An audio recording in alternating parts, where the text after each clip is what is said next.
ਪ੍ਰਾਕਥਨ। ਪਹਿਲੀ ਪੌੜੀ ਵਿੱਚ ਫਰਮਾਇਆ ਸੀ ਹੁਕਮ ਰਜਾਈ ਚੱਲਣਾ। ਫਿਰ ਹੁਕਮ ਤੇ ਚੱਲਣ ਦੀ ਵਿਧੀ, ਸਾਧਨ, ਉਪਰਾਲੇ ਤਰ੍ਹਾਂ ਤਰ੍ਹਾਂ ਦੀ ਵਿਆਖਿਆ ਨਾਲ ਵਰਣਨ ਹੁੰਦੇ ਰਹੇ। ਉਹ ਸਾਰੇ ਅੰਤਰਮੁਖ ਅਸਥਿਤੀ ਜਾਂ ਧਿਆਨ ਪ੍ਰਪੱਕਤਾ ਦੀ ਵਿਉਂਤ ਦੇ ਤਰੀਕੇ ਸਨ। ਪੰਚਾ ਕਾ ਗੁਰ ਏਕ ਧਿਆਨ। ਪੌੜੀ 16ਵੀਂ। ਇਸ ਤੋਂ ਮਗਰੋਂ ਬਾਹਰਲੇ ਦ੍ਰਿਸ਼ ਤੋਂ ਅੰਤਰਮੁਖ ਵਿਸਮਾਦੀ ਰੰਗ ਅੱਪੜਨ ਦੀ ਵਿਆਖਿਆ ਤੁਰੀ ਸੀ ਕਿ ਦ੍ਰਿਸ਼ਟਮਾਨ ਵਿੱਚ ਜਦ ਕਰਤਾ ਪੁਰਖ ਦੇ ਕਰਨਿਆਂ ਤੇ ਜਾਓਗੇ ਤਾਂ ਵਿਸ਼ਾਲਤਾ ਦਿਸੇਗੀ।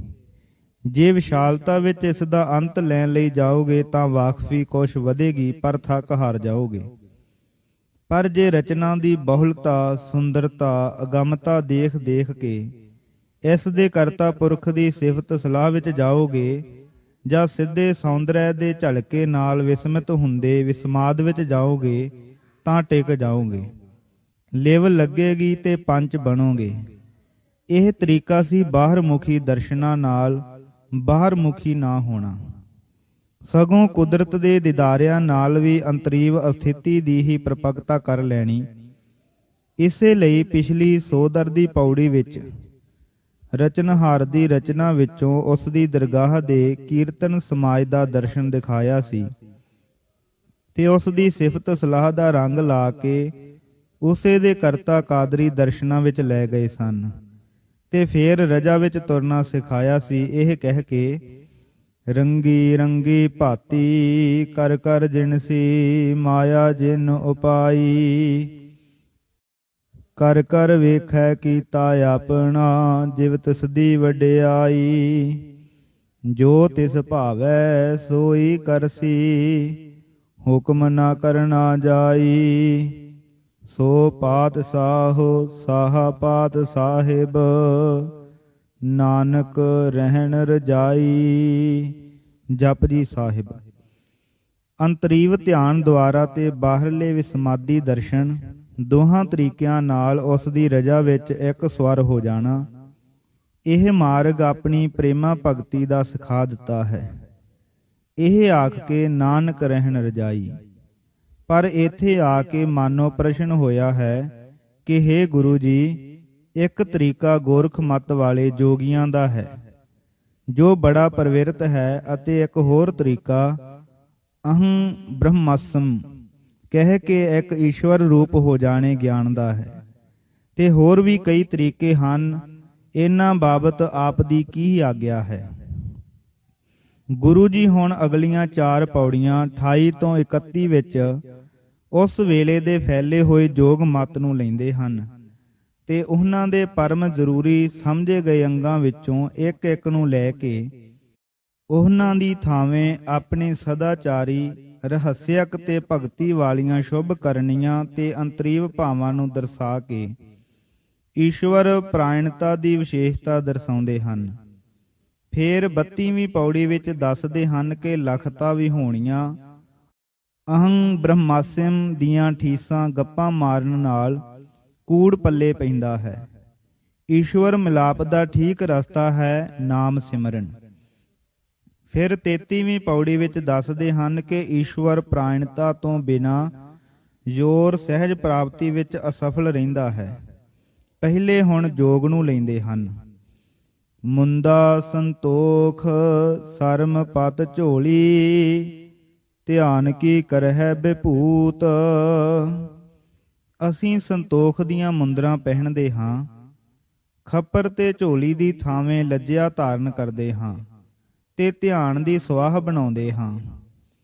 ਖਿੰਥਾ ਕਾਲ ਕੁਆਰੀ ਕਾਇਆ ਜੁਗਤ ਡੰਡਾ ਪ੍ਰਤੀਤ। ਮੌਤ ਦੀ ਯਾਦ ਸਾਡੀ ਖਿੰਥਾ ਹੈ। ਸਰੀਰ ਨੂੰ ਕੁਆਰੀ ਭਾਵ ਪਵਿੱਤਰ ਰੱਖਣਾ ਸਾਡੀ ਜੋਗ ਦੀ ਜੁਗਤੀ ਹੈ। ਪਰਮੇਸ਼ਰ ਤੇ ਸਿਦਕ ਰੱਖਣਾ ਸਾਡਾ ਡੰਡਾ ਹੈ। ਆਈ ਪੰਥੀ ਸਗਲ ਜਮਾਤੀ ਮਨ ਜੀਤੈ ਜਗ ਜੀਤ। ਸਾਡਾ ਆਈ ਪੰਥੀ ਹੋਣਾ ਸਾਰਿਆਂ ਨਾਲ ਇੱਕ ਜਮਾਤੀ ਹੋਣਾ ਹੈ। ਮਨ ਨੂੰ ਜਿੱਤ ਲਿਆ ਅਸੀਂ ਸਮਝਦੇ ਹਾਂ ਕਿ ਜਗਤ ਤੇ ਜਿੱਤ ਪ੍ਰਾਪਤ ਹੋ ਗਈ ਹੈ। ਆਦੇਸ ਤਿਸੈ ਆਦੇਸ ਆਦੇਸ ਸਾਡੀ ਉਸੇ ਇੱਕ ਨੂੰ ਆਦੇਸ ਹੈ। ਆਦ ਅਨੀਲ ਅਨਾਦ ਅਨਾਹਤ ਜੁਗ ਜੁਗ ਏਕੋ ਵੇਸ। ਜੋ ਸਭ ਦਾ ਆਦ ਮੁੱਢ ਹੈ, ਜੋ ਅਨੀਲ ਹੈ, ਜਿਸ ਦਾ ਆਪਣਾ ਆਦ ਨਹੀਂ ਹੈ, ਜਿਸ ਦਾ ਕਦੇ ਵਿਨਾਸ਼ ਨਹੀਂ ਹੁੰਦਾ, ਜੋ ਜੁਗੋ ਜੁਗੋ ਇੱਕੋ ਸਰੂਪ ਹੈ। ਭੁਗਤ ਗਿਆਨ ਦਇਆ ਭੰਡਾਰਨ। ਸ਼ਿਵ ਅਰਾਧਨਾ ਨਾਲ ਜੋ ਭੋਜਨ ਮਿਲਦਾ ਹੈ, ਉਹ ਤਾਂ ਸਭ ਕਿਸੇ ਨੂੰ ਮਿਲ ਰਿਹਾ ਹੈ, ਪਰ ਆਦ ਅਨੀਲ ਦੀ ਅਰਾਧਨਾ ਨਾਲ ਸਾਨੂੰ ਗਿਆਨ ਰੂਪੀ ਭੋਜਨ ਮਿਲਦਾ ਹੈ। ਬ੍ਰਹਮ ਗਿਆਨੀ ਕਾ ਭੋਜਨ ਗਿਆਨ। ਸੁਖਮਨੀ ਸਾਹਿਬ 8ਵੀਂ ਅਸ਼ਟਪਦੀ। ਜੋ ਤ੍ਰਿਸ਼ਨਾ ਰੂਪੀ ਭੁੱਖ ਨੂੰ ਨਿਵਾਰ ਦਿੰਦਾ ਹੈ। ਸ਼ਿਵ ਜੀ ਦੀ ਭੰਡਾਰਨ ਅੰਨਪੂਰਨਾ ਹੈ। ਸ਼ਿਵ ਜੀ ਨੂੰ ਕਦੇ ਭਿਖਿਆ ਨਾ ਮਿਲਣੇ ਤੇ ਮਹਾਮਾਇਆ ਨੇ ਅੰਨਪੂਰਨਾ ਦੇਵੀ ਦਾ ਰੂਪ ਧਾਰ ਕੇ ਕਾਂਛੀ ਵਿੱਚ ਅੰਨ ਦਿੱਤਾ ਸੀ। ਪਰ ਗਿਆਨ ਰੂਪੀ ਭੋਜਨ ਦੀ ਭੰਡਾਰਨ ਦਇਆ ਹੈ। ਦਿਆਲੂ ਹੋ ਕੇ ਗੁਰੂ ਗਿਆਨ ਦਿੰਦਾ ਤੇ ਅੱਗੋਂ ਦਇਆ ਪ੍ਰੀਤੀ ਨਾਲ ਵੰਡੀਦਾ ਹੈ। ਘਟ ਘਟ ਵਾਜਹਿ ਨਾਦ। ਤੁਸਾਂ ਪਾਸ ਨਾਦੀ ਹੈ ਤੇ ਭੋਜਨ ਸਮੇਂ ਵਜਾਉਂਦੇ ਹੋ। ਹਿਰਦੇ ਹਿਰਦੇ ਵਿੱਚ ਜੋ ਨਾਦ ਵੱਜ ਰਿਹਾ ਹੈ, ਇਹ ਸਾਡਾ ਨਾਦ ਹੈ। ਆਪ ਨਾਥ ਨਾਥੀ ਸਭ ਜਾ ਕੀ। ਤੋ ਸਾਡੇ ਮਨੁੱਖ ਨਾਥਾਂ ਦੀ ਥਾਵੇਂ ਸਾਡਾ ਨਾਥ ਆਪ ਪ੍ਰਭੂ ਹੈ, ਜਿਸ ਦੀ ਨਥੀ ਹੋਈ ਸਾਰੀ ਸ੍ਰਿਸ਼ਟੀ ਹੈ। ਏਕ ਨਾਥ ਸਭ ਜਗਤ ਮੈਂ, ਵਿਆਪ ਰਹਿਓ ਸਭ ਦੇਸ। ਪਾਤਸ਼ਾਹੀ 10ਵੀਂ। ਆਪ ਨਾਥ ਸਭ ਨਥੀਅਨ, ਸਭ ਹੁਕਮ ਚਲਾਈ।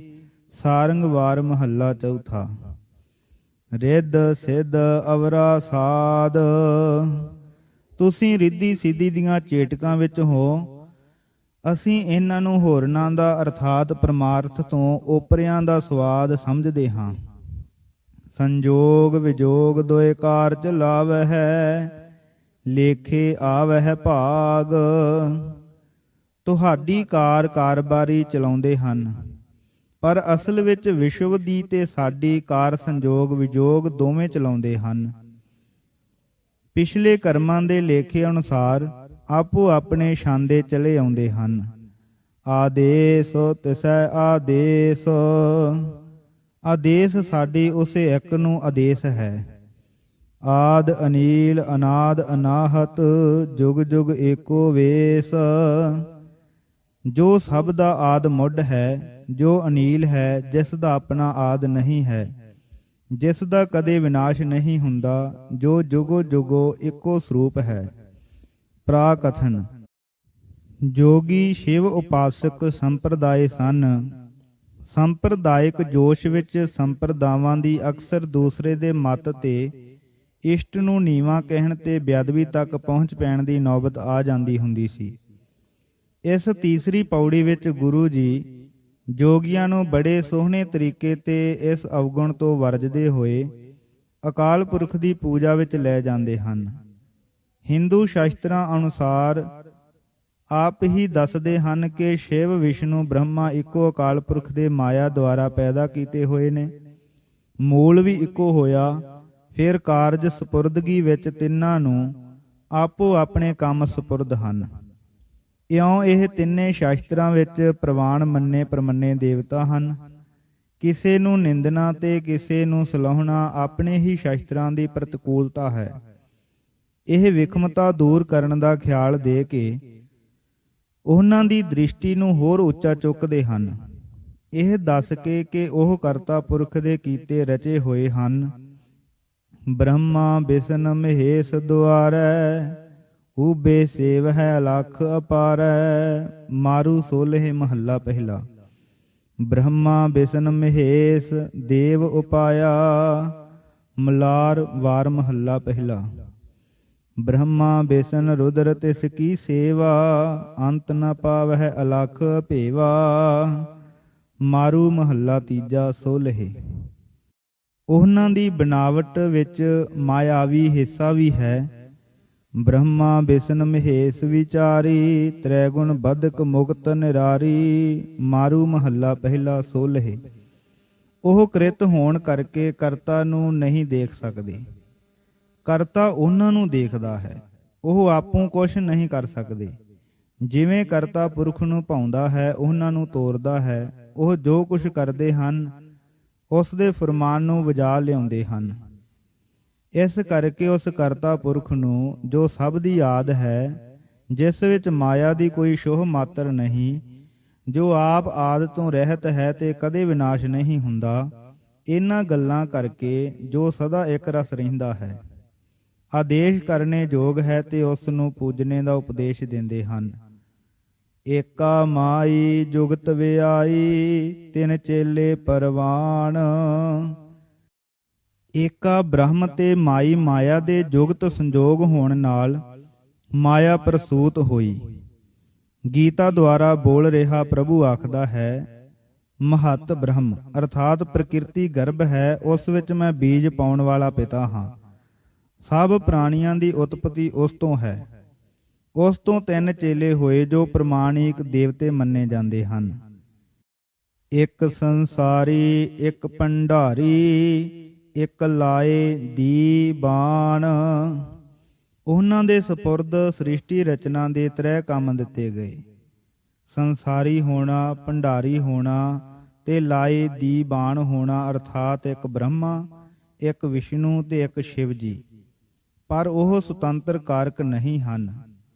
ਜਿਵ ਤਿਸ ਭਾਵੈ ਤਿਵੈ ਚਲਾਵੈ, ਜਿਵ ਹੋਵੈ ਫੁਰਮਾਨ। ਜੇਕਰ ਉਸ ਏਕੈ ਕਾਲ ਪੁਰਖ ਨੂੰ ਭਾਉਂਦਾ ਹੈ, ਜੇਕਰ ਉਹਨਾਂ ਚੇਲਿਆਂ ਨੂੰ ਚਲਾਉਂਦਾ ਹੈ ਤੇ ਉਹ ਚੱਲਦੇ ਹਨ। ਜੇਕਰ ਉਸ ਏਕੇ ਦਾ ਹੁਕਮ ਹੁੰਦਾ ਹੈ, ਉਹ ਵੇਖੈ ਉਹਨਾਂ ਨਦਰ ਨਾ ਆਵੈ, ਬਹੁਤਾ ਇਹੋ ਵਿਡਾਨ। ਫਿਰ ਵੱਡਾ ਅਚਰਜ ਇਹ ਹੈ ਕਿ ਉਹ ਤਾਂ ਵੇਖਦਾ ਹੈ ਉਹਨਾਂ ਤਿੰਨਾਂ ਨੂੰ, ਪਰ ਆਪ ਉਹਨਾਂ ਨੂੰ ਨਹੀਂ ਦਿਸਦਾ। ਤਾਂ ਤੇ ਇਹਨਾਂ ਤਿੰਨਾਂ ਤੋਂ ਉੱਚੇ ਉੱਠੋ ਤੇ ਉਸ ਕਰਤਾ ਪੁਰਖ ਨੂੰ ਆਖੋ, ਨਮਸਕਾਰ ਹੈ, ਨਮਸਕਾਰ ਹੈ। ਆਦੇਸ ਤਿਸੈ ਆਦੇਸ। ਆਦੇਸ ਸਾਡੀ ਉਸੇ ਇੱਕ ਨੂੰ ਆਦੇਸ਼ ਹੈ। ਆਦ ਅਨੀਲ ਅਨਾਦ ਅਨਾਹਤ, ਜੁਗ ਜੁਗ ਏਕੋ ਵੇਸ। ਜੋ ਸਭ ਦਾ ਆਦ ਮੁੱਢ ਹੈ, ਜੋ ਅਨੀਲ ਹੈ, ਜਿਸ ਦਾ ਆਪਣਾ ਆਦ ਨਹੀਂ ਹੈ, ਜਿਸ ਦਾ ਕਦੇ ਵਿਨਾਸ਼ ਨਹੀਂ ਹੁੰਦਾ, ਜੋ ਜੁਗੋ ਜੁਗੋ ਇੱਕੋ ਸਰੂਪ ਹੈ। ਪ੍ਰਾਕਥਨ। ਤੀਸਰੀ ਪੌੜੀ ਵਿੱਚ ਪ੍ਰਮਾਤਮ ਦੇਵ ਵੱਲ ਉੱਚ ਦ੍ਰਿਸ਼ਟੀ ਦੇ ਕੇ ਫਿਰ ਹੁਣ ਚੌਥੀ ਵਿੱਚ ਆਪਣੀ ਲੜੀ ਨੂੰ ਪਕੜਦੇ ਹਨ। ਜੋਗੀ ਸ਼ਿਵ ਦਾ ਆਸਣ ਸ਼ਿਵ ਲੋਕ ਵਿੱਚ ਮੰਨਦੇ ਹਨ, ਜਿੱਥੇ ਸਰਬ ਪ੍ਰਕਾਰ ਦੇ ਭੋਗ ਪੂਰਨ ਰਹਿੰਦੇ ਹਨ, ਜੋ ਉੱਥੇ ਪੂਜਣ ਵਾਲੇ ਜੋਗੀਆਂ ਨੂੰ ਖੁੱਲੇ ਮਿਲਦੇ ਦੱਸੀਦੇ ਹਨ। ਗੁਰੂ ਜੀ ਦੱਸਦੇ ਹਨ ਕਿ ਸ਼ਿਵ ਆਦਿ ਦੇ ਰਚਨਹਾਰ ਪ੍ਰਭੂ ਦਾ ਲੋਕ ਲੋਕ ਵਿੱਚ ਆਸਣ ਤੇ ਭੰਡਾਰ ਹੈ। ਜਿਸ ਤਰ੍ਹਾਂ ਆਸਣ ਲੋਏ ਲੋਏ ਭੰਡਾਰ, ਉਸ ਏਕੇ ਦਾ ਆਸਣ ਤੇ ਭੰਡਾਰੇ ਨਿਰੇ ਸ਼ਿਵ ਲੋਕ ਜਾਂ ਤਿੰਨਾਂ ਲੋਕਾਂ ਵਿੱਚ ਨਹੀਂ, ਸਗੋਂ ਲੋਕ ਲੋਕ ਵਿੱਚ ਹਨ। ਜੋ ਕਿਛ ਪਾਇਆ ਸੋ ਏਕਾ ਵਾਰ। ਉਹਨਾਂ ਭੰਡਾਰਿਆਂ ਵਿੱਚ ਜੋ ਕੁਛ ਉਸਨੇ ਪਾਇਆ ਹੈ, ਸੋ ਇੱਕੋ ਵਾਰ ਪਾ ਦਿੱਤਾ ਹੈ। ਕਰ ਕਰ ਵੇਖੈ ਸਿਰਜਨਹਾਰ। ਪਰ ਉਹ ਰਚਨਹਾਰ ਰਚੀ ਹੋਈ ਨੂੰ ਰਚ ਕੇ ਤੇ ਅਮੁੱਖ ਭੰਡਾਰੇ ਭਰ ਕੇ ਕਿਤੇ ਚਲਾ ਨਹੀਂ ਗਿਆ, ਵਿੱਚੇ ਬੈਠਾ ਹੈ। ਕੀਤੀ ਹੋਈ ਨੂੰ ਵੇਖਦਾ ਭਾਵ ਸੰਭਾਲਦਾ ਹੈ। ਨਾਨਕ ਸੱਚੇ ਕੀ ਸਾਚੀ ਕਾਰ। ਹਾਂ, ਉਹ ਆਪ ਸੱਚਾ ਹੈ, ਇਸ ਕਰਕੇ ਉਸ ਸੱਚੇ ਦੀ ਕਾਰ ਵੀ ਸੱਚੀ ਹੈ। ਹੇ ਨਾਨਕ, ਆਦੇਸ ਤਿਸੈ ਆਦੇਸ। ਆਦੇਸ ਸਾਡੀ ਉਸੇ ਇੱਕ ਨੂੰ ਆਦੇਸ਼ ਹੈ। ਆਦ ਅਨੀਲ ਅਨਾਦ ਅਨਾਹਤ, ਜੁਗ ਜੁਗ ਏਕੋ ਵੇਸ। ਜੋ ਸਭ ਦਾ ਆਦ ਮੁੱਢ ਹੈ, ਜੋ ਅਨੀਲ ਹੈ, ਜਿਸ ਦਾ ਆਪਣਾ ਆਦ ਨਹੀਂ ਹੈ, ਜਿਸ ਦਾ ਕਦੇ ਵਿਨਾਸ਼ ਨਹੀਂ ਹੁੰਦਾ, ਜੋ ਜੁਗੋ ਜੁਗੋ ਇੱਕੋ ਸਰੂਪ ਹੈ। ਵਿਆਖਿਆ। ਪੌੜੀ 28ਵੀਂ ਤੋਂ 31ਵੀਂ ਤੱਕ ਉੱਪਰਲੀਆਂ 4 ਪੌੜੀਆਂ ਵਿੱਚ ਉਹ ਜੋਗ ਦੇ ਅੰਗ ਵਰਣਨ ਹੋਏ, ਜਿਨ੍ਹਾਂ ਨੂੰ ਗੋਰਖ ਮਤਾਵਲੰਬੀ ਜੋਗੀ ਪ੍ਰਧਾਨ ਅੰਗ ਮੰਨਦੇ ਸਨ। ਉਹ ਇਹ ਹਨ ਮੁੰਦਰਾ, ਪੱਤ, ਝੋਲੀ, ਵਿਭੂਤ, ਗੋਦੜੀ, ਜੋਗ ਦੀ ਜੁਗਤੀ, ਡੰਡਾ, ਭੁਗਤੀ, ਭੰਡਾਰਨ, ਭੰਡਾਰ, ਨਾਦੀ, ਇੱਕ ਨਿੱਕੀ ਜਿਹੀ ਸੀਟੀ ਵਰਗੀ ਸ਼ੈ ਜੋ ਜੋਗੀ ਦੇ ਗਲੇ ਵਿੱਚ ਲਟਕਦੀ ਹੁੰਦੀ ਹੈ, ਜਿਸ ਵਿੱਚੋਂ ਫੂਕ ਨਾਲ ਆਵਾਜ਼ ਕੱਢਦੇ ਹਨ, ਇਸ ਨੂੰ ਨਾਦੀ ਆਖਦੇ ਹਨ। ਫਿਰ ਨਾਥ, ਰਿੱਧੀ ਸਿੱਧੀ, ਮਾਈ, ਸ਼ਿਵ, ਕਾਰ ਚਲਾਊ, ਇਹ ਅੰਗ ਇਹਨਾਂ ਦੇ ਹਨ। ਪਤੰਜਲ ਆਦਿ ਯੋਗ ਸ਼ਾਸਤਰਾਂ ਦੇ ਨਹੀਂ ਹਨ। ਇਹਨਾਂ ਦੀ ਥਾਵੇਂ ਗੁਰੂ ਜੀ ਨੇ ਆਪਣੇ ਆਸ਼ੈ ਦੇ ਉਹ ਅੰਗ ਜਿਨ੍ਹਾਂ ਨਾਲ ਕਲਿਆਣ ਪ੍ਰਾਪਤੀ ਹੁੰਦੀ ਹੈ ਦੱਸੇ ਨੇ। ਉਹ ਹੈ ਸਹਿਜ ਯੋਗ ਦੇ ਸਾਧਨ। ਪਤੰਜਲ ਆਦਿ ਦਾ ਯੋਗ ਵੀ ਵਿੱਚ ਆ ਜਾਂਦਾ ਹੈ, ਜੈਸੇ ਧਿਆਨ। ਇਹਨਾਂ ਵਿੱਚ ਆਪਣਾ ਵਿਸਮਾਦੀ ਰੰਗ ਵੀ ਸ਼ਾਮਲ ਹੈ, ਵਿਡਾਨ, ਤੇ ਭਗਤੀ ਵੀ ਸ਼ਾਮਲ ਹੈ, ਆਦੇਸ਼। ਗਿਆਨ ਵੀ ਹੈ, ਭੁਗਤ ਗਿਆਨ। ਇਸ ਤਰ੍ਹਾਂ ਭਗਤੀ, ਗਿਆਨ, ਯੋਗ, ਵਿਸਮਾਦ ਆਦਿ ਦੇ ਚਿੰਨ੍ਹ ਜੋ ਆਪਨੇ ਕਥੇ ਹਨ, ਇਉਂ ਹਨ: ਸੰਤੋਖ, ਲੱਜਿਆ, ਧਿਆਨ, ਮੌਤ ਦੀ ਯਾਦ, ਸਰੀਰਕ ਪਵਿੱਤਰਤਾ, ਸਿਦਕ, ਮੈਤਰੀ, ਸਭ ਨਾਲ ਭਰਾਤਰੀ ਭਾਵ, ਮਨ ਤੇ ਫਤਿਹ, ਆਦ, ਅਨੀਲ, ਅਨਾਦ, ਅਨਾਹਤ, ਜੁਗ ਜੁਗ ਏਕੋ ਵੇਸ, ਲੱਛਣਾਂ ਵਾਲੇ ਪਰਮਾਤਮਾ ਦੀ ਸਿਫਤ ਸਲਾਹ, ਪੂਜਾ, ਆਦੇਸ਼, ਗਿਆਨ, ਦਇਆ, ਨਾਮ ਘਟ ਘਟ ਵਿੱਚ, ਰਿੱਧੀ ਸਿੱਧੀ ਤੋਂ ਉਪਰਾਮਤਾ ਅਰਥਾਤ ਪਰ ਵੈਰਾਗ, ਕਰਤਾ ਪੁਰਖ ਦ੍ਰਿਸ਼ਟਾ ਹੈ, ਸ਼ਿਵ, ਬ੍ਰਹਮਾ, ਵਿਸ਼ਨੂੰ ਦ੍ਰਿਸ਼ਟਾ ਨਹੀਂ, ਉਹ ਕ੍ਰਿਤ ਹਨ। ਕਰਤਾਰ ਦਾਤਾ ਹੈ, ਦਾਤ ਅਮੁੱਕ ਹੈ ਤੇ ਲੋਕ ਲੋਕ ਵਿੱਚ ਹੈ। ਇਹਨਾਂ ਗੁਰੂ ਜੀ ਦੇ ਦੱਸੇ ਗੁਣਾਂ, ਅੰਗਾਂ, ਸਾਧਨਾ ਤੇ ਵਿਅਕਤੀਆਂ ਤੋਂ ਗੁਰੂ ਜੀ ਦਾ ਦੱਸਿਆ ਧਰਮ ਕੀ ਬਣਦਾ ਹੈ, ਇਹਨਾਂ ਨੂੰ ਇੱਕ ਤਰਤੀਬ ਕ੍ਰਮ ਵਿੱਚ ਰੱਖਿਆ ਸਾਫ਼ ਸਮਝੇ ਪੈ ਜਾਂਦਾ ਹੈ। ਨੰਬਰ 1, ਪੂਜਾ ਯੋਗ ਅਕਾਲ ਪੁਰਖ ਹੈ, ਜਿਸ ਦੇ ਲੱਛਣ ਇਹ ਹਨ: ਉਹ ਸਭ ਦੀ ਆਦ ਹੈ, ਉਹ ਮਾਇਆ ਅਤੀਤ ਹੈ, ਉਸ ਦੀ ਆਦ ਕੋਈ ਨਹੀਂ, ਉਹ ਅਵਿਨਾਸ਼ੀ ਹੈ, ਭਾਵ ਉਸ ਦਾ ਅੰਤ ਨਹੀਂ ਹੈ। ਹਰ ਯੁੱਗ ਵਿੱਚ ਉਹ ਇੱਕ ਰਸ ਰਹਿੰਦਾ ਹੈ, ਭਾਵ ਇਹ ਕਿ ਸ਼ਿਵ ਕੇ ਮਾਈ ਇਹ ਅਕਾਲ ਪੁਰਖ ਨਹੀਂ ਹਨ। ਸ਼ਿਵ, ਬ੍ਰਹਮਾ, ਵਿਸ਼ਨੂੰ ਦੇਵਤੇ ਹਨ। ਇਹਨਾਂ ਨੂੰ ਕਰਤਾਰ ਨੇ ਪੈਦਾ ਕੀਤਾ ਹੈ। ਇਹਨਾਂ ਨੂੰ ਪਰਮਾਤਮਾ ਦੇਖਦਾ ਹੈ, ਹੁਕਮ ਵਿੱਚ ਤੋਰਦਾ ਹੈ। ਬ੍ਰਹਮਾ ਬਿਸਨ ਮਹੇਸ਼ ਉਪਾਇਨ, ਹੁਕਮ ਕਮਾਵਨ ਕਾਰਾ। ਰਾਮਕਲੀ ਵਾਰ ਮਹੱਲਾ ਤੀਜਾ। ਇਹ ਉਸ ਨੂੰ ਨਹੀਂ ਦੇਖ ਸਕਦੇ, ਤਾਂ ਤੇ ਪੂਜਾ ਯੋਗ ਇਹਨਾਂ ਦਾ ਕਰਤਾ ਤੇ ਸੰਚਾਲਕ ਅਕਾਲ ਪੁਰਖ ਹੈ। ਨੰਬਰ 2, ਉਸ ਆਦ ਅਨੀਲ ਵਿੱਚ ਪ੍ਰਤੀਤ ਧਾਰਨ ਕਰਨੀ, ਇਹ ਸਾਡਾ ਮੁੱਖ ਅੰਗ ਹੈ, ਜੋ ਆਤਮ ਸਾਧਨਾ ਵਿੱਚ ਡੰਡੇ ਵਾਂਗੂ ਸਾਡੀ ਰੱਖਿਆ ਕਰਦਾ ਹੈ। ਨੰਬਰ 3, ਆਦ ਅਨੀਲ ਪਰਮਾਤਮਾ ਨੂੰ ਅਸੀਂ ਵਾਰੰਵਾਰ ਆਦੇਸ਼ ਆਖਦੇ ਹਾਂ, ਭਾਵ ਯਾਦ ਰੱਖਦੇ ਤੇ ਪੂਜਦੇ ਹਾਂ, ਇਸ ਸਿਦਕ ਦੇ ਸਾਧਨ ਨਾਲ। ਨੰਬਰ 4, ਉਸ ਆਦ ਅਨੀਲ ਵਿੱਚ ਧਿਆਨ ਪ੍ਰਾਪਤ ਹੁੰਦਾ ਹੈ। ਨੰਬਰ 5, ਧਿਆਨ ਦੀ ਪ੍ਰਪੱਕਤਾ ਸਮਾਧੀ ਵਿੱਚ ਜਾਂ ਗਿਆਨ ਵਿੱਚ ਗੱਲ ਕੀ ਪਰਮ ਪਦ ਤੇ ਲੈ ਜਾਂਦੀ ਹੈ। ਧਿਆਨ ਨੂੰ ਗੁਰੂ ਜੀ ਨੇ ਵਿਭੂਤ ਦੀ ਥਾਵੇਂ ਲਿਆ ਹੈ। ਜੋਗੀ ਸੁਆਹ ਮਲਦੇ ਹਨ ਕਿ ਕੋਝੇ ਲੱਗੀਏ, ਸਾਡੀ ਸੁੰਦਰਤਾ ਤੇ ਨਾ ਕੋਈ ਰੀਝੇ, ਨਾ ਅਸੀਂ ਡਿੱਗੀਏ। ਗੁਰੂ ਜੀ ਕਹਿੰਦੇ ਹਨ, ਅੰਦਰਲੇ ਨੂੰ ਕਰਤਾ ਪੁਰਖ ਦੇ ਧਿਆਨ ਵਿੱਚ ਲਗਾ ਦਿਓ, ਉਸ ਆਨੰਦ ਦੇ ਆਇਆਂ ਤੁਸੀਂ ਬਾਹਰਲੇ ਰਸਾਂ ਵਿੱਚ ਮੋਹੇ ਨਹੀਂ ਜਾਓਗੇ। ਇਹ ਧਿਆਨ ਦੀ ਤਾਕਤ ਤੁਹਾਨੂੰ ਆਚਰਣ ਦੀ ਪਕਿਆਈ ਤੇ ਸੁਤੰਤਰਤਾ ਦੇਵੇਗੀ। ਦੂਸਰਿਆਂ ਦੀ ਨਫ਼ਰਤ ਤੁਹਾਡੇ ਆਚਰਣ ਦੀ ਰੱਖਿਆ ਕਰੇ, ਇਹ ਪ੍ਰਧਾਨਤਾ ਹੈ। ਜਦ ਪ੍ਰਮਾਤਮਾ ਦੇਵ ਦਾ ਧਿਆਨ ਗਿਆਨ ਅਰੂੜ ਕਰ ਦਿੰਦਾ ਹੈ ਤਾਂ ਕੋਈ ਲੋੜ ਬਾਕੀ ਨਹੀਂ ਰਹਿੰਦੀ, ਪਰ ਜਦ ਤੱਕ ਦੇਹ ਹੈ ਤਦ ਤੱਕ ਮੇਲ ਜੋਲ ਸੁਤੇ ਹਨ।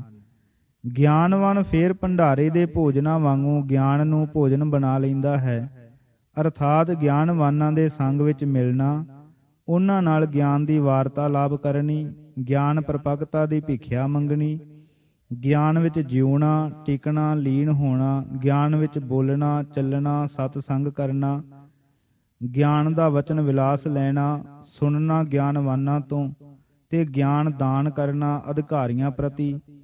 ਜੋ ਦਇਆ ਸਾਡੀ ਹੈ, ਅਰਥਾਤ ਦਇਆ ਵਿੱਚ ਆ ਕੇ ਗਿਆਨ ਦਾਨ ਕਰਦੇ ਹਾਂ। ਪਰਮਾਰਥ ਦੇ ਆਰੰਭ ਤੋਂ ਧਿਆਨ ਪ੍ਰਪਕਤਾ ਤੇ ਗਿਆਨ ਪ੍ਰਾਪਤੀ ਤੱਕ ਪਥ ਪਰਹੇਜ਼ਾਂ ਦੀ ਲੋੜ ਹੈ ਕਿ ਨਰਦ ਪੁੱਗ ਜਾਵੇ, ਕਿਤੇ ਕੱਚੀ ਨਾ ਥੀਵੇ।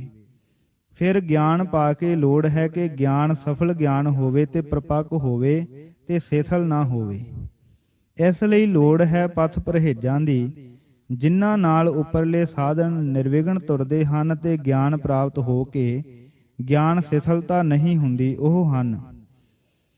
ਨੰਬਰ 6, ਸਰੀਰ ਨੂੰ ਪਾਪਾਂ ਤੋਂ ਪਵਿੱਤਰ ਰੱਖੀਦਾ ਹੈ, ਜੋ ਮਨ ਪਵਿੱਤਰ ਰਹੇ ਤੇ ਸਰੀਰ ਅਰੋਗ ਰਹੇ। ਫਿਰ ਮੌਤ ਯਾਦ ਰੱਖੀਦੀ ਹੈ, ਜਿਸ ਕਰਕੇ ਪਾਪ ਕਰਮ ਨਹੀਂ ਹੁੰਦੇ। ਪਾਪ ਕਰਮ ਕਰਨੋਂ ਮਨ ਹਟ ਗਿਆ ਤਾਂ ਇਸ ਉੱਤੇ ਆਪ ਹੀ ਵਸੀਕਾਰ ਹੋ ਗਿਆ। ਜਦ ਮਨ ਵਸ ਹੋ ਗਿਆ ਤਾਂ ਜਗਤ ਵਸ ਕਰਨ ਦੀ ਲੋੜ ਹੀ ਨਾ ਰਹੀ, ਕਿਉਂਕਿ ਮਨ ਨੂੰ ਤ੍ਰਿਸ਼ਨਾ ਹੀ ਚੁੱਕ ਗਈ ਤਾਂ ਜਗਤ ਨੂੰ ਵਸ ਕਾਸ ਲਈ ਕਰੇਗਾ। ਨੰਬਰ 7, ਫਿਰ ਹੈ ਲੱਜਿਆ ਜਾਂ ਸ਼ਰਮ, ਜੋ ਮੰਗਣ ਤੋਂ ਧਾਰਨ ਕਰੀਦੀ ਹੈ। ਭਾਵ ਇਹ ਕਿ ਅਸੀਂ ਲੈਣ ਦੀ ਇੱਛਾ ਨਹੀਂ ਰੱਖਦੇ, ਫਿਰ ਮੰਗਣਾ ਕਾਸ ਨੂੰ। ਇਉਂ ਅਸੀਂ ਸੰਤੋਖ ਧਾਰਨ ਕਰਦੇ ਹਾਂ। ਇਥੋਂ ਤਾਈਂ ਕਿ ਧਿਆਨ ਸਿੱਧੀ ਹੋ ਕੇ ਜਦ ਰਿੱਧੀਆਂ ਸਿੱਧੀਆਂ ਆਉਣ ਤਾਂ ਅਸੀਂ ਉਹਨਾਂ ਦਾ ਵੀ ਤਿਆਗ ਕਰਦੇ ਹਾਂ। ਜਦ ਸੰਤੋਖ ਹੈ ਤਾਂ ਰਿੱਧੀ ਸਿੱਧੀ ਨੂੰ ਕੀ ਕਰਨਾ ਹੈ, ਕਿਉਂਕਿ ਉਹ ਵੀ ਤਾਂ ਤ੍ਰਿਸ਼ਨਾ ਪੂਰਕ ਤਾਕਤਾਂ ਹੀ ਹਨ। ਗੋਇਆ ਕਿ ਮੰਗਣੋਂ ਹਟ ਕੇ ਸੰਤੋਖ ਧਾਰਨ ਕਰਕੇ ਅਸੀਂ ਸੁਤੇ ਵਿਰਾਗ ਵਿੱਚ ਰਹਿੰਦੇ ਹਾਂ ਤੇ ਰਿੱਧੀ ਸਿੱਧੀ ਦਾ ਵੈਰਾਗ ਕਰਕੇ ਅਸੀਂ ਪਰ ਵਿਰਾਗ ਵਿੱਚ ਵਸਦੇ ਹਾਂ। ਨੰਬਰ 8, ਇੱਕ ਆਦ ਅਨੀਲ ਨੂੰ ਜਦ ਅਸੀਂ ਨਾਥ ਮੰਨਦੇ ਹਾਂ ਤਾਂ ਉਸ ਦੇ ਰਚੇ ਸਾਰੇ ਜੀਵਾਂ ਤੇ ਜੀਵਾਂ ਦੀਆਂ ਸੰਪਰਦਾਵਾਂ ਜਮਾਤਾਂ ਵਿੱਚ ਸਾਡਾ ਭਰਾਤਰੀ ਭਾਵ ਹੋ ਜਾਂਦਾ ਹੈ। ਸਭ ਨੂੰ ਆਪਣਾ ਜਮਾਤੀ ਜਾਂ ਭਰਾ ਸਮਝਦੇ ਹਾਂ। ਗੋਇਆ ਕਿ ਕਰਤਾਰ ਪਿਤਾ ਤੇ ਜੀਵ ਸਾਡੇ ਭਰਾ ਹਨ। ਇਸ ਭਾਵਨਾ ਨਾਲ ਅਸੀਂ ਇੱਕ ਤਾਂ ਰਾਗ ਦੁਐਖ ਤੋਂ ਬਚਦੇ ਹਾਂ, ਦੂਸਰੇ ਸਾਡਾ ਵਰਤਾਓ ਮੈਤਰੀ ਦਾ ਹੋਣ ਕਰਕੇ ਸਭ ਨੂੰ ਸੁਖਦਾਈ ਹੋ ਜਾਂਦੇ ਹਾਂ। ਲੋੜਵੰਦਾਂ ਤੇ ਸਾਡੇ ਵਿੱਚ ਦਇਆ ਵਰਤਦੀ ਹੈ। ਨੰਬਰ 9, ਅਸੀਂ ਜਗਤ ਵਿੱਚ ਆਪਣੇ ਵਸ ਤੋਂ ਬਾਹਰੇ ਵਰਤਣ ਵਾਲੇ ਮਾਮਲਿਆਂ ਵਿੱਚ ਸੰਜੋਗ ਵਿਜੋਗ ਨੂੰ ਲੈਂਦੇ ਹਾਂ, ਜੋ ਕਾਰ ਚਲਾ ਰਹੇ ਹਨ। ਇਹ ਦੋਏ ਸਾਡੇ ਕੀਤੇ ਕਰਮਾਂ ਤੋਂ ਹੁਕਮ ਨਾਲ ਬਣਦੇ ਹਨ। ਸੋ ਇਸ ਕਰਮ ਜਾਲ ਤੋਂ ਛੁਟਕਾਰੇ ਲਈ ਅਸੀਂ ਧਿਆਨ, ਗਿਆਨ, ਸਾਈਂ ਦੀ ਉਪਾਸਨਾ ਦਾ ਸਾਧਨ ਕਰਦੇ ਹਾਂ। ਨੰਬਰ 10, ਸਾਡਾ ਆਦ ਅਨੀਲ ਵਿਆਪਕ ਹਸਤੀ ਹੈ। ਉਸ ਦਾ ਆਸਣ ਹਰ ਲੋਕ ਵਿੱਚ ਹੈ। ਉਸ ਦੇ ਭੰਡਾਰੇ ਲੋਕ ਲੋਕ ਵਿੱਚ ਹਨ ਤੇ ਉਸੇ ਨੇ ਇੱਕੋ ਵਾਰ ਪਾਏ ਹਨ। ਭਾਵ ਇਹ ਮੁੱਕਦੇ ਨਹੀਂ, ਸਾਨੂੰ ਫਿਕਰ ਦੀ ਲੋੜ ਨਹੀਂ ਤੇ ਉਹ ਦਾਤਾ ਦੇਖਦਾ ਹੈ, ਕਿਰਪਾ ਦੀ ਨਜ਼ਰ ਭਾਵ ਮਿਹਰ ਕਰਦਾ ਹੈ ਤੇ ਉਸ ਨਜ਼ਰ ਨਾਲ ਨਿਹਾਲ ਕਰਦਾ ਹੈ। ਇਸ ਕਰਕੇ ਅਸੀਂ ਉਸੇ ਨੂੰ ਬਾਰੰਬਾਰ ਆਦੇਸ਼ ਕਰਦੇ ਹਾਂ। ਇਉਂ ਉਸ ਨਾਲ ਜੁੜੇ ਉਸ ਦੀ ਮਿਹਰ ਨਾਲ ਉਸ ਵਿੱਚ ਪ੍ਰਾਪਤ ਹੋ ਜਾਂਦੇ ਹਾਂ। ਨਿਰੁਕਤ ਪੌੜੀ 28ਵੀਂ ਤੋਂ 31ਵੀਂ ਤੱਕ। ਮੁੰਦਾ ਦਾ ਭਾਵ ਹੈ ਸੰਸਕ੍ਰਿਤੀ ਵਿੱਚ ਮੁਦਰਾ, ਪੰਜਾਬੀ ਮੁੰਦਰਾ ਜਾਂ ਮੁੰਦਾ।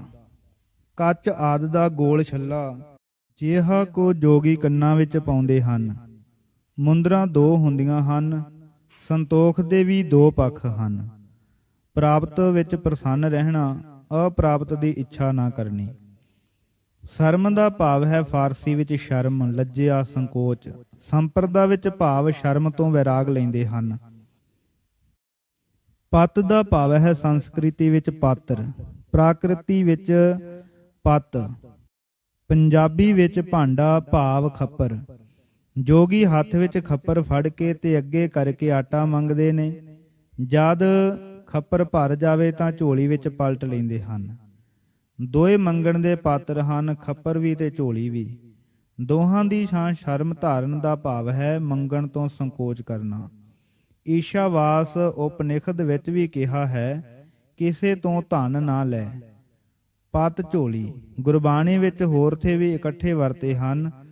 ਪਤ ਝੋਲੀ ਮੰਗਣ ਕੈ ਤਾਈ, ਰਾਮਕਲੀ ਮਹੱਲਾ ਪਹਿਲਾ।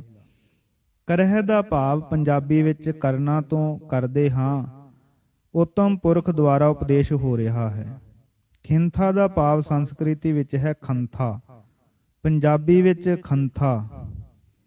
ਲੀਰਾਂ ਦੀ ਬਣੀ ਗੋਦੜੀ, ਗੋਦੜੀ ਪਾਲਾ ਦੂਰ ਕਰਦੀ ਹੈ। ਕਾਲ ਨੂੰ ਯਾਦ ਰੱਖਣਾ ਵਿਕਾਰਾਂ ਦੇ ਪਾਲਾ ਲੱਗਣ ਤੋਂ ਰੱਖਿਆ ਕਰਦਾ ਹੈ। ਕੁਆਰੀ ਕਾਇਆ ਜੁਗਤ ਡੰਡਾ ਪ੍ਰਤੀਤ ਦਾ ਭਾਵ ਸਰੀਰ ਨੂੰ ਕੁਆਰਿਆਂ ਭਾਵ ਪਵਿੱਤਰ ਰੱਖਣਾ। 1758 ਬਿਕਰਮੀ ਤੋਂ 1825 ਬਿਕਰਮੀ ਤੱਕ ਇਹੋ ਅਰਥ ਲਿਖੇ ਮਿਲਦੇ ਹਨ। ਠੀਕ ਵੀ ਇਹੋ ਜਾਪਦੇ ਹਨ। ਗਿਆਨੀ ਸੱਜਣ ਇਉਂ ਵੀ ਲਾਉਂਦੇ ਹਨ, ਕਾਇਆ ਕੁਆਰੀ ਰਹੇ, ਕਾਲ ਇਸ ਨੂੰ ਨਾ ਵਿਆਹੇ। ਇਹ ਸਾਡੀ ਖਿੰਥਾ ਹੈ। ਭਾਵ ਆਪਣੇ ਆਪ ਨੂੰ ਆਤਮ ਸਰੂਪ ਅਨੁਭਵ ਕਰਨਾ ਸਾਡੀ ਖਿੰਥਾ ਹੈ। ਜੁਗਤ ਭਾਵ ਜੁੜੇ ਰਹਿਣ ਦਾ ਭਾਵ ਸਾਈਂ ਨਾਲ ਜੁੜੇ ਰਹਿਣਾ। ਇਹ ਸਾਡਾ ਡੰਡਾ ਭਾਵ ਪ੍ਰਤੀਤ ਨਿਸ਼ਚੇ ਡੰਡਾ ਹੈ, ਅਥਵਾ ਪ੍ਰਤੀਤ ਡੰਡਾ ਹੈ ਜੋ ਅਨਿਸ਼ਚੇ ਉਦਾਸੀ ਤੋਂ ਰੱਖਿਆ ਕਰਦਾ ਹੈ। ਜਦ ਤੱਕ ਕਾਇਆ ਕੁਆਰੀ ਹੈ, ਕਾਲ ਇਸ ਨੂੰ ਨਹੀਂ ਗਰਸਦਾ। ਉਸ ਤੋਂ ਪਹਿਲੇ ਪ੍ਰਮਾਤਮ ਦੇਵ ਵਿੱਚ ਜੁੜੇ ਰਹਿਣਾ ਇਹ ਸਾਡੀ ਖਿੰਥਾ ਹੈ। ਕਾਇਆ ਕੁਆਰੀ ਭਾਵ ਇੱਕ ਬੁਰਕੀ ਹੈ ਜਿਸ ਨੂੰ ਕਾਲ ਖਾ ਜਾਂਦਾ ਹੈ। ਇਹ ਸਮਝ ਲੈਣਾ ਖਿੰਥਾ ਧਾਰਨੀ ਹੈ। ਸਰੀਰ ਨੂੰ ਕਾਲ ਤੋਂ ਕੁਆਰੇ ਭਾਵ ਬਚਾਈ ਰੱਖਣਾ ਇਹ ਖਿੰਥਾ ਹੈ। ਜੋਗ ਅਗਨੀ ਅਥਵਾ ਗਿਆਨ ਦ੍ਰਿਸ਼ਟੀ ਨਾਲ ਕਾਲ ਦਗਧ ਹੁੰਦਾ ਹੈ। ਕਾਲ ਖਿੰਥਾ ਹੈ ਤੇ ਕਾਇਆ ਉਸ ਦੀ ਇਸਤਰੀ ਹੈ। ਕੁਆਰੀ ਕੁਆਰ ਇਸਤਰੀ ਵਹੁਟੀ, ਇਸ ਇਸਤਰੀ ਨੂੰ ਭੋਗਣੇ ਵਾਲਾ ਅਰਥਾਤ ਖਾ ਜਾਣ ਵਾਲਾ ਕਾਲ ਹੈ। ਸੋ ਅਸੀਂ ਖਿੰਥਾ ਬਣਾ ਲਿਆ ਹੈ। ਕਿਸ ਤਰ੍ਹਾਂ ਕੇ ਕਾਲ ਦੀ ਇੱਕ ਖਿਣ ਇੱਕ ਚਸਾ ਵੀ ਪਰਮੇਸ਼ਰ ਦੇ ਨਾਮ ਬਿਨਾਂ ਨਹੀਂ ਗਵਾਈਦਾ। ਕਾਲ ਦੀ ਕੁਆਰੀ ਭਾਵ ਪੁੱਤਰੀ ਕਾਇਆ ਹੈ। ਇਹ ਕਾਇਆ ਹੀ ਗੋਦੜੀ ਹੈ। ਆਈ ਦਾ ਭਾਵ ਹੈ ਸਿੰਧੀ ਮਾਤਾ। ਕੰਨ ਪਾਟੇ ਜੋਗੀਆਂ ਦਾ ਇੱਕ ਫਿਰਕਾ ਜੋ ਪਾਰਬਤੀ ਨੂੰ ਆਈ ਜਾਂ ਮਾਤਾ ਕਹਿੰਦੇ ਹਨ। ਉਹਨਾਂ ਦੇ ਪੰਥ ਨੂੰ ਆਈ ਪੰਥ ਕਹਿੰਦੇ ਹਨ। ਜੋਗੀਆਂ ਦੇ 12 ਫਿਰਕਿਆਂ ਵਿੱਚੋਂ ਇੱਕ ਜੋ ਦੂਸਰਿਆਂ 11 ਪੰਥਾਂ ਨਾਲ ਹਿੱਤ ਨਾਲ ਵਰਤਦਾ ਹੈ। ਇੱਕ ਸ਼ਾਕਤਕਾਂ ਦਾ ਫਿਰਕਾ ਵੀ ਹੈ ਜੋ ਉੱਪਰਲੇ ਤੋਂ ਮੂਲੋਂ ਭਿੰਨ ਹੈ। ਆਈ ਪੰਥੀ ਹੋਣਾ। ਸਗਲ ਜਮਾਤੀ ਦਾ ਭਾਵ ਸਭ ਨਾਲ ਇੱਕ ਜਮਾਤੀ ਹੋਣਾ। ਜਮਾਤ ਅਰਬੀ ਪਦ ਹੈ। ਸਗਲ ਜਮਾਤੀ ਜਾਂ ਇੱਕ ਜਮਾਤੀ ਦਾ ਭਾਵ ਹੈ ਬਰਾਬਰ ਦਾ ਹੋਣਾ ਜਾਂ ਸਮਝਣਾ।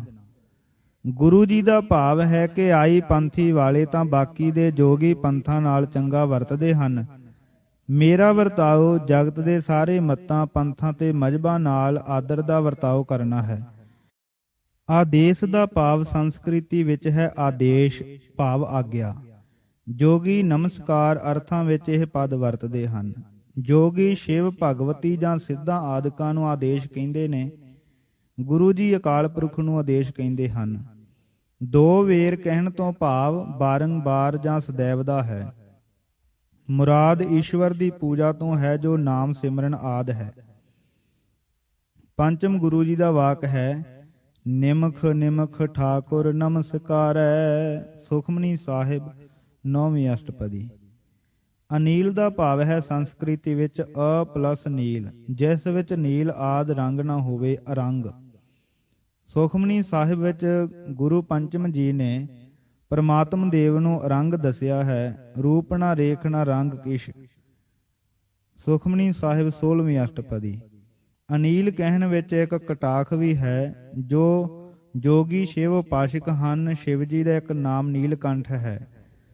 ਗੁਰੂ ਜੀ ਸ਼ਿਵ ਦੇ ਕਰਤਾ ਨੂੰ ਅਨੀਲ ਦੱਸ ਰਹੇ ਹਨ। ਅਨੀਲ ਦਾ ਭਾਵ ਮਾਇਆ ਛਾਇਆ ਤੋਂ ਰਹਿਤ ਹੈ। ਪਵਿੱਤਰ ਅਰਥ ਵੀ ਹੈ। ਭੁਗਤ ਦਾ ਭਾਵ ਸੰਸਕ੍ਰਿਤ ਵਿੱਚ ਭੁਕਤ ਭੋਜਨ। ਜੋਗੀ ਇਹ ਪਦ ਆਪਣੇ ਟਿਕਾਣਿਆਂ ਦੇ ਭੋਜਨ ਲਈ ਵਰਤਦੇ ਹਨ। ਸਿੰਧ ਵਿੱਚ ਗੁਰੂ ਟਿਕਾਣਿਆਂ ਵਿੱਚ ਵੀ ਇਹ ਪਦ ਵਰਤਦੇ ਹਨ। ਭੋਜਨ ਅਰਥਾਂ ਵਿੱਚ ਮਧੂਕੜੀ। ਨਾਦ ਦਾ ਭਾਵ ਸੰਸਕ੍ਰਿਤੀ ਵਿੱਚ ਨਾਦ ਸ਼ਬਦ ਭਾਵ ਆਵਾਜ਼।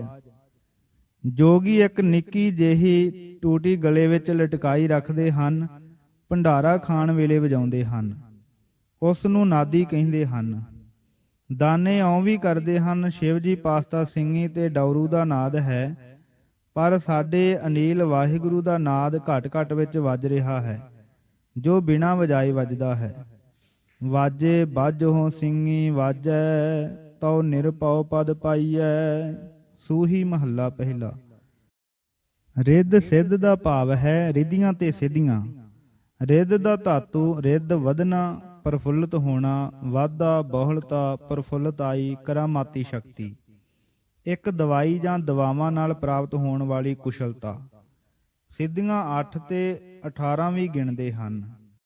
ਸਿੱਧੀਆਂ ਦੀ ਗਿਣਤੀ ਵਿੱਚ ਅਸ਼ਟ ਸਿੱਧ ਜਾਂ 8 ਸਿੱਧੀਆਂ ਇਹ ਹਨ: ਅਣਿਮਾ ਬਹੁਤ ਛੋਟਾ ਹੋ ਜਾਣਾ, ਮਹਿਮਾ ਵੱਡਾ ਹੋ ਜਾਣਾ, ਗਰਮਾ ਭਾਰੀ ਹੋ ਜਾਣਾ, ਲਗਮਾ ਹੌਲਾ ਹੋ ਜਾਣਾ, ਪ੍ਰਾਪਤ ਮਨ ਵਾਂਛਿਤ ਵਸਤੂ ਹਾਸਲ ਕਰ ਲੈਣੀ, ਪ੍ਰਾਕਾਮੈ ਸਭ ਦੇ ਮਨ ਦੀ ਜਾਣ ਲੈਣੀ, ਈਸ਼ਤਾ ਆਪਣੀ ਇੱਛਾ ਅਨੁਸਾਰ ਸਭ ਨੂੰ ਪ੍ਰੇਰਨਾ, ਵਸ਼ਤਾ ਸਭ ਨੂੰ ਕਾਬੂ ਕਰ ਲੈਣਾ।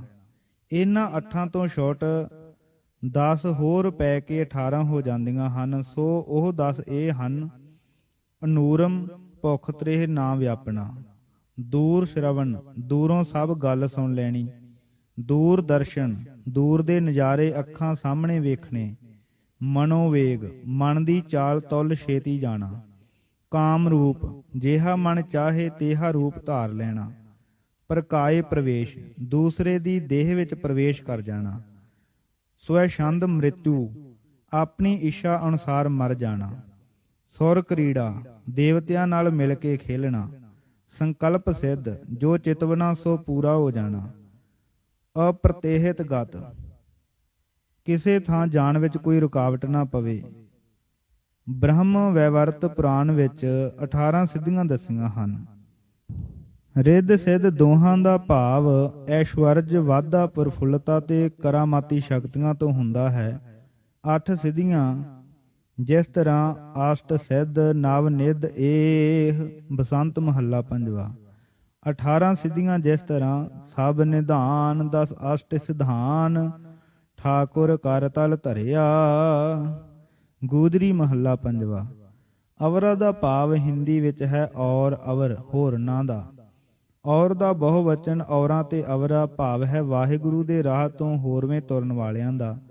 ਇਉਂ ਵੀ ਲਾਉਂਦੇ ਹਨ ਆਵਰਨ ਵਾਲਿਆਂ ਦਾ ਜੋ ਮਾਇਆ ਨੇ ਅਵਰੇ ਹੋਏ ਹਨ, ਭਾਵ ਜੋ ਅਗਿਆਨ ਵਿੱਚ ਹਨ। ਮੁਰਾਦ ਇਹ ਲੈਂਦੇ ਹਨ ਕਿ ਨਾਮ ਦੇ ਪ੍ਰੇਮੀ ਰਿੱਧ ਸਿੱਧ ਤੋਂ ਵੈਰਾਗ ਧਾਰਨ ਕਰਦੇ ਹਨ। ਜਿਸ ਤਰ੍ਹਾਂ ਧਿਗ ਸਿੱਧੀ ਧਿਗ ਕਰਮਾਤ ਸੋਰਠ ਵਾਰ ਮਹੱਲਾ ਤੀਜਾ।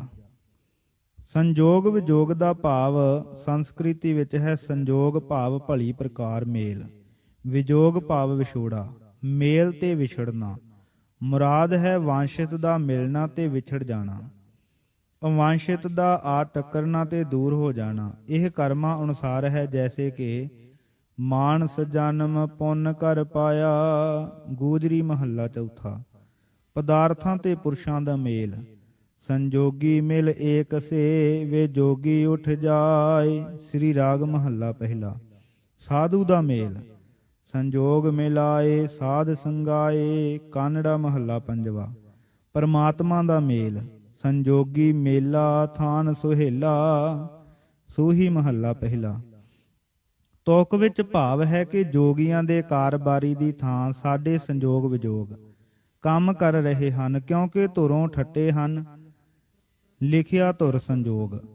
ਆਮ ਤੌਰ ਤੇ ਜੋਤਸ਼ੀ ਗ੍ਰਹਿ ਰਾਸ਼ੀਆਂ ਆਦਿ ਦੀ ਚਾਲ ਮੇਲ ਤੋਂ ਜੋ ਸ਼ੁਭ ਅਸ਼ੁਭ ਦੀਆਂ ਟੋਹਾਂ ਲਾਉਂਦੇ ਹਨ, ਉਹਨਾਂ ਨੂੰ ਵੀ ਸੰਜੋਗ ਆਦਿ ਦੇ ਪਦ ਨਾਲ ਯਾਦ ਕਰ ਲੈਂਦੇ ਹਨ। ਆਮ ਬੋਲ ਚਾਲ ਵਿੱਚ ਸੰਜੋਗਾਂ ਨਾਲ ਦਾ ਅਰਥ ਭਾਗਾਂ ਨਾਲ ਤੇ ਇਤਫਾਕ ਨਾਲ ਵੀ ਕਰ ਲੈਂਦੇ ਹਨ। ਭਾਗ ਦਾ ਭਾਵ ਹੈ ਹਿੱਸਾ, ਛਾਂਦਾ, ਕਿਸਮਤ। ਏਕਾ ਦਾ ਭਾਵ ਹੈ ਏਕ, ਜੋ ਦੁਤੀ ਨਹੀਂ ਇੱਕੋ ਹੀ ਹੈ। ਇੱਕ ਇਹ ਪਦ ਇੱਥੇ ਸੰਗਿਆ ਨਾਮ ਹੈ, ਵਿਸ਼ੇਸ਼ਣ ਨਹੀਂ ਹੈ। ਤੀਸਰੀ ਤੁਕ ਵਿੱਚ ਪਦ ਤਿਸ ਤੇ ਚੌਥੀ ਵਿੱਚ ਉਹ ਦੋਏ ਸਰਵਨਾਮ ਹਨ ਤੇ ਇੱਕ ਵਚਨ ਹਨ। ਇਹ ਦੋਏ ਦੱਸਦੇ ਹਨ ਕਿ ਪਹਿਲੋਂ ਆਇਆ ਪਦ ਏਕਾ ਸੰਗਿਆ ਹੈ, ਵਿਸ਼ੇਸ਼ਣ ਨਹੀਂ। ਇਹ ਉਸੇ ਏਕ ਦੇ ਸਰਵਨਾਮ ਹਨ ਤੇ ਏਕਾ ਦਾ ਅਰਥ ਬ੍ਰਹਮ ਹੈ, ਜੋ ਇੱਕੋ ਹੈ ਤੇ ਜਿਸ ਦਾ ਦੂਸਰਾ ਨਹੀਂ ਹੈ।